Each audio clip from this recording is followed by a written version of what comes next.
Hello friends.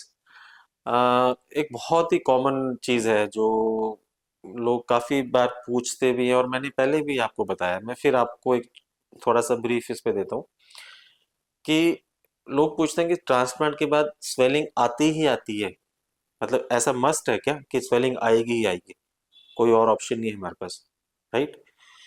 तो जो transplant के बाद स्वेलिंग आती है उसके बारे में मैं आपसे थोड़ा सा डिस्कस करना चाहता हूँ। स्वेलिंग एक तो आती क्यों है?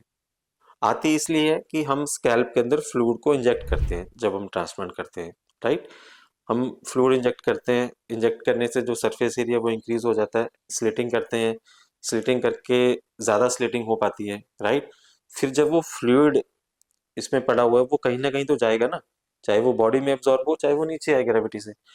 जब ग्रेविटी से फ्लूइड नीचे, कुछ पार्ट तो अब्जॉर्ब हो जाता है, कुछ पार्ट ग्रेविटी से नीचे आता है, तो नीचे यहाँ पे भी आ सकता है, यहाँ पे भी आ सकता है साइड में, तो इसलिए वो स्वेलिंग आती है, राइट? तो स्वेलिंग ना आए उसके लिए कुछ चीजें हैं। जैसे आपने फॉरवर्ड बेंडिंग नहीं करनी ऐसे करके कि हाँ इस तरह से आप मोबाइल यूज कर रहे हो, लैपटॉप यूज कर रहे हो, उससे आपकी स्वेलिंग आएगी आएगी, ठीक है? कोई झुक के सामान नहीं उठाना, ठीक है? बहुत देर तक मोबाइल या लैपटॉप यूज नहीं करना जिसमें आपका हेड डाउन हो, राइट? ये तो बेसिक चीज है। उसके बाद कुछ एक्सरसाइजेज होती हैं जिससे हम स्वेलिंग को प्रिवेंट कर सकते हैं। जैसे हम दोनों अंगूठे यहाँ पे रख के इस तरह से करते हैं। इससे होगा क्या, ये अप्रोक्सीमेटली आपको 5 to 7 मिनट्स के लिए करना है और दिन में 4-5 बार करना है। इससे होगा क्या कि आपका जो फ्लूइड यहाँ आ रहा है ना आईज में, वो साइड में चला जाएगा टेम्पल्स में।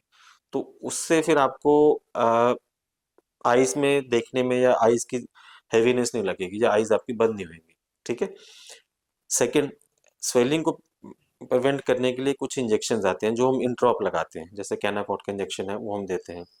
थर्ड, स्वेलिंग को कम करने के लिए कुछ मेडिसिन आती हैं जो ट्रांसप्लांट के बाद हम आपको सजेस्ट करते हैं, जैसे ट्रिप्सिन, काइमोट्रिप्सिन या लो डोज स्टेरॉयड आते हैं जैसे डेफ्लाजाकोट आता है ना, वो चीज़ें भी आपको देते हैं। और दूसरा, स्वेलिंग उन पेशेंट्स में ज़्यादा आती है जिनमें स्किन लूज होती है, जैसे मोर देन 60 ईयर्स है तो स्किन लूज हो जाए, क्योंकि टाइम के साथ सैगिंग होती है तो स्किन लूज हो जाती है। तो उन केसेस में स्वेलिंग आने का चांस ज़्यादा रहता है। जिनकी एज नॉर्मली 30 से लेके या 20 से लेके 60 तक है, 50 तक है, उनमें स्वेलिंग आने का चांस आज की डेट में बहुत कम है, ठीक है? और अगर आती भी है तो वो ट्रांजिएंट है, ऐसा नहीं कि स्वेलिंग आ गई आपकी स्वेलिंग रहेगी। वो आ भी गई इनके स्वेलिंग, स्वेलिंग जो नॉर्मली है 3rd 4th डे स्टार्ट होती है और 10th डे तक चली जाती है। अगर आ भी गई उसका भी सोल्यूशन होता है, उसके लिए भी कुछ मेडिसिन आती हैं, वो भी चली जाती है। बट स्वेलिंग को अवॉइड करने के तरीके मैंने आपको बताए। और आज की डेट में हमारे क्लिनिक में मैं ये चीज श्योर हूँ कि अगर हम 100 केस करेंगे तो 95% केसेस में स्वेलिंग आती नहीं है, right? Thank you very much.